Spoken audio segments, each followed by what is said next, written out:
Welcome everyone to Video Game Soundtrack Review. We have Terence, we have Mike, and once again, we have Yuzo Koshiro, which we've talked about before with Streets of Rage, and we'll be talking about again in the future, endlessly, as he's done a few other soundtracks you may have heard of. So this is basically his, I would almost call it like his breakout hit, if he was like a... This would be it? Yeah, because he had composed music before. In terms of video games, he'd done the Ys Book 1 and 2 on the, I believe, on the old Japanese PCs, like not the TurboGrafx version. So this was kind of like his first real opportunity to really shine and see what he could do. And really, you know, soundtracks before this were, you know, obviously there were great soundtracks, but there were maybe a very simple construction to them, where he decided, you know what, I'm going to take all those rules and do the old Dead Poet Society, like just tear the pages out of the book and do his own thing, because Sega literally said, do your own thing. Which is so cool. Yuzo Koshiro his works were really starting in 1986. So Revenge of Shinobi, also known as the Super Shinobi, which I kind of almost like better because of how it ties in with their other games, like the GG Shinobi, which is the Game Gear Shinobi. So I like that. You know, it's this Shinobi, it's that Shinobi, well, whatever. We got the Revenge of Shinobi, and it's a great title. So this, you know, we started in 86, this was 89, so this was, you know, we did do Ys before, but this is the, other than Ys, this is the first recognizable franchise that he worked on. As you said before, Sega kind of said, hey, here are some drawings of concepts of characters and stages, go nuts. And that's exactly what he did. Yuzo Koshiro goes to Los Angeles, immerses himself in MTV, the popular music at the time, you know, whether it's Prince or we read in here, you know, this is fact-checking, like a Prayer by Madonna as well. So he was wanted to make a dance soundtrack that hadn't been done really before in a video game. And it's kind of funny because when we were listening to this, there was one track in particular where we immediately looked at each other and be like, we wonder where Streets of Rage came from. Yuzo Koshiro is a very talented man.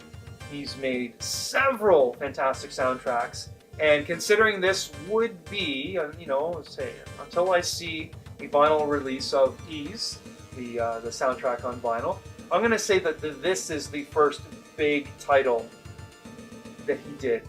And what a way to introduce yourself to the video game world.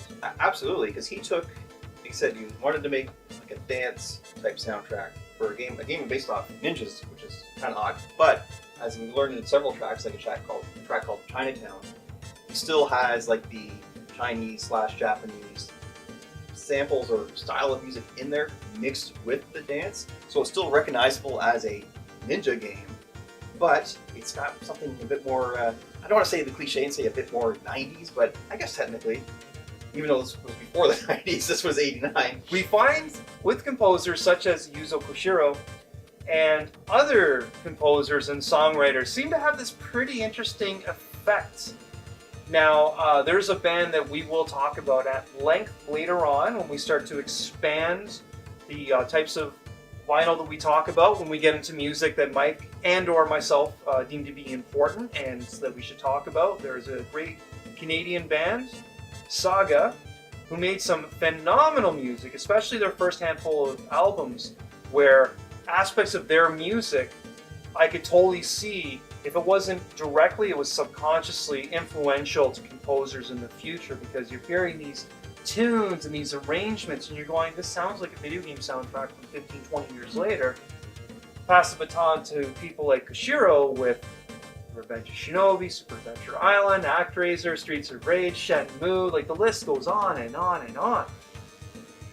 So influential, such a great understanding of music and the construction and composition. Like, this is a guy that would, you know, he would create his own software to make music, and if he needed to add something in that he didn't already have, he would create that sound to implement it. So he was extremely hands-on and always willing to change. Sometimes with Streets of Rage 3, those changes can be jarring, but overall, you know, if you're just going to be cookie cutter and do the same thing, I'm not interested. And this is a guy that really, you can tell right from the beginning of how much he had to offer. and then it just cascaded from there with the subsequent soundtrack releases that he did. Absolutely, and what we're discussing, even when we're listening to it, we're kind of like, oh, he's really taking advantage of the hardware at the time, because now he's got multiple sound channels to work with, and multiple instruments, and we were listening to some of the samples, and the Genesis sound chip was not known for really like sample-based like the Super Nintendo sound chip is, and we noticed like one song had this great bass line, we're like, oh, that's a really clear, nice sample of a bass line going on there. So he really wanted to, use the cliche, do something completely new. I was thinking the soundtracks at the time, not talking about NES soundtrack, but let's take a Genesis soundtrack at the time, like Altered Beast and stuff like that, which is, Altered Beast has got a great soundtrack, but it's, when you kind of compare the two, and we'll be talking about Altered Beast in the future, those soundtracks are a bit, basic. Quaint, yeah, whereas, now, sometimes there's a problem in music where the composer wants to throw as many sounds as possible. It's like, I've got all these extra sounds I can make, let's throw them all together, and it becomes a giant mess. Where Koshiro has this amazing ability he wants to do all these multiple sounds, but whether it's discipline or just, as I say with this guy, he's a bloody genius, he can say, okay, this is all lined up, so you're not over like saturated with sound, and all these different instruments hitting you all at once. You're kind of like, oh, everything's got this wonderful flow to it. It is. It's such a nice soundscape, and it was so easy to identify the different instruments that were being synthesized. Mm-hmm. It's great. Did we read that he made this soundtrack on a PCA 9801, or was it an 8801? I think it might have been an 8801. which for those that are fans of Chargeback Forward, you'll recognize. That name, as the PC 8801, was the very first system that another game that we had covered recently, Snatcher, was released on. So I find it cool that you're playing. I know it's a PC, but when you think of the 80s, and you'll be able to, okay, I can play this game. I can also create a game. I can also create the music. Of course, there's he had like an additional software, and then software that he made himself, obviously. His sound is very unique, especially at the time, and you nailed it on the head. Revenge of Shinobi, correct me if I'm wrong, but Revenge of Shinobi was out in the same time frame that Golden Axe was. Mm-hmm. And Golden Axe is another video that we did where we discussed how much we love that soundtrack. And we feel that was a great soundtrack because of its influence and because of the grandeur and scope it was trying to convey. This, it has such a good... Koshiro has such a strong grasp on theme, because even though you saw some concept sketches of characters and backgrounds, he's kind of, hey, ninja game, this is kind of what it looks like, go to it. Yeah.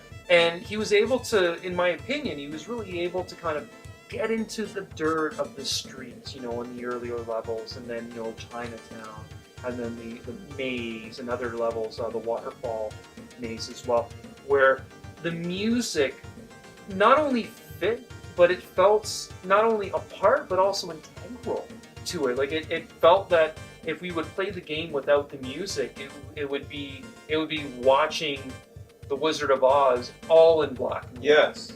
So for me, it was very integral, and this was an album, luckily, that I was able to actually buy in a store, versus how with data discs, it's like, hey, get ready to pay tons of money because it's coming from Britain, and it's like that exchange rate's horrible, the shipping rate's horrible, so collecting data discs if you don't live in Europe is harsh. So to find this in a store, I was so happy, and as soon as I saw it, and I knew you had it, and I did not care. I grabbed it immediately. I'm like, yes. Mike and I have a bit of an agreement, but there's no point of us considering, like, we live 10 minutes apart. What's the point of, like, oh, I like this. Well, I like it too. Let's both get a copy. That only happens in very rare circumstances. Blade Runner, Akira, Snatcher, and this is one of them as well. Revenge of Shinobi. It is. And let's talk about the music, though. Like, how exhilarating it was to listen to. It's strange, because before we started recording, we were just kind of remembering the last time we played the game and all that, and I remember telling you, it's like, the last time I played it was actually on the Sega CD, and I got my ass handed playing the game, but I hadn't listened to the soundtrack in so long, like all the way through, and then hearing that Stage 1 music again, just man, all these great memories come flooding back of how different astounding this game was compared to everything else at the time. Little did we know at the time, the genius behind this would go on to do things like ActRaiser, which just blew everyone away when it came out. So, but this is a great way for anyone who's a fan of Koshiro. You know, nowadays he's probably more well. You know, he's still doing modern games, but I guess ActRaiser and Streets of Rage are probably the two games that automatically spring to most people's heads when thinking about them. But I say go back and listen to Revenge of Shinobi. Whether you might like his future soundtracks more, but man, talk about a history lesson of learning how it, you know, how it all started. It is literally the building blocks. Yeah. You're absolutely right. It's like, Yuzo Koshiro, trust me, he was walking by this time, but you know, these were some confident steps that he was taking. Absolutely. So it is again, you know, I'm happy that when we listen, you're not going to really ever hear too many non-recommendations on video game soundtrack review because, you know, like, it's not like we downloaded this. Like we went through the trouble of purchasing it, which means we also went through the trouble of earning money to procure this, right? And we've become proponents of deferred gratification. So it's a conscious decision to buy an album, and especially a video game soundtrack. You know, you can't. This is the thing, and I'm really looking forward to our future videos when we expand to motion picture soundtracks and various other genres of music in which we find to be important, particular aspects of those genres to share with, you know, with you, our friend the viewer. But when it comes to video game soundtracks, where sometimes it can really be a miss, this is a grand slam. And you know, especially after listening and discussing Streets of Rage and Super Castlevania 4, like this is. You already know that we really like Yuzo Koshiro. He's the bomb. This guy is one of, if not my favorite video game composers, and probably any person that played games in the 90s, you know, the late 80s, well obviously it's an 89 game, into the 90s, especially the 90s, that was really like a great period for him. Yeah. The guy did music for Shenmue. Well, and it never ends. But it's so good. Such a good period of music, and it's just, I'm feeling like, as I talked about Saga before, and people like Yuzo Koshiro, it's like they were building up to future genres like EDM, electronic dance music, and synthwave, fashwave, like all these different expressions of music that, you know, you're using different instruments and how effective the synthesizer is. Yes. You know, I had a conversation recently where I was talking with someone, and it was about how the piano is one of the most important instruments to play, and I got a response. I was confused because they tried to tell me that it was kind of lame. I'm like, well, it's not. Here's the reason why. Because the piano is a beautiful instrument by itself, but with technology, you know, clearly in 1989, you know, I doubt Koshiro was with a keyboard. You know, like with the PC-8801 keyboard, like I'm pretty sure he had a keyboard hooked up, a synthesizer hooked up to the computer, and it just shows like there's so much diversity, for lack of a better term, of the type of music you can really play well with the piano. And video game music, especially pre-orchestrated or orchestral soundtracks, would, you know, obviously. With the exception of like Red Book audio from like Sega CD games, Final Fights, but on like cartridge based, like you're essentially working with limited resources. Absolutely, because it's not like they say, it's not like you can just get a bunch of people together as an instrument and say, okay, play this, we're going to record it, it's going to be in the game. You literally had to, you know, do sample based or create your own sound, or as Koshiro even had to program his own software to do it. Like these guys were not just composers; they're programmers, and the tools they're working with now almost seem archaic by today's standards, but that's actually, there we go, I just said it right there. Think about the tools he was using. PC-8801, synthesizer, and we got this out of it. We got gold. Yeah. And it's these... Koshiro's like a champion. Like that's all I could say about him. Is such a good vision, such a strong understanding of music and composition, and how to really get the most out of hardware. Like you're right, this is another great example of art through adversity. Yes. And you know, you could most likely make this soundtrack today going on a Mac and you know, loading up GarageBand.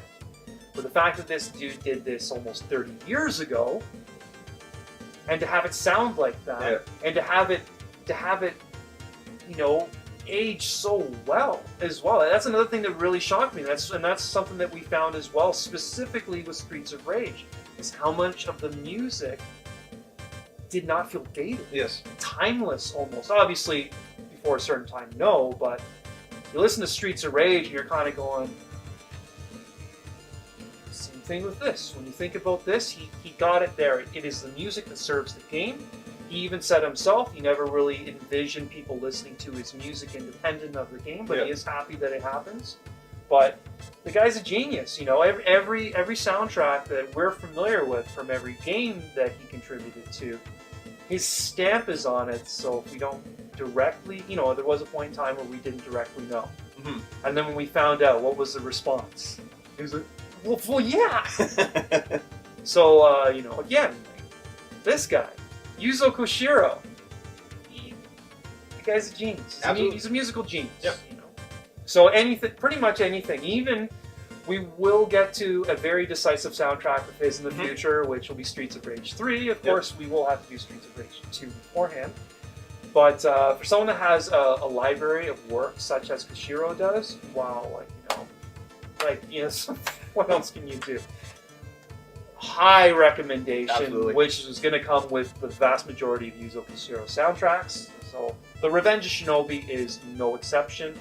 And this is one that, you know, you may even be able to find in the wild, not just ordering it online. As you know, my experience, I was really happy.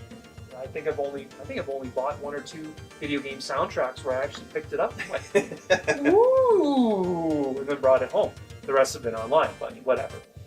So folks, thank you again for watching Video Game Soundtrack Review. We hope you enjoyed our discussion talking about Yuzo Koshiro's masterful soundtrack for the Revenge of Shinobi. And if you want to hear us talk about the video game Revenge of Shinobi, link is in the description below to our brother channel, Chargeback Forward. And you'll notice at this point that we do have a supplemental video on our other brother channel, VGSR2.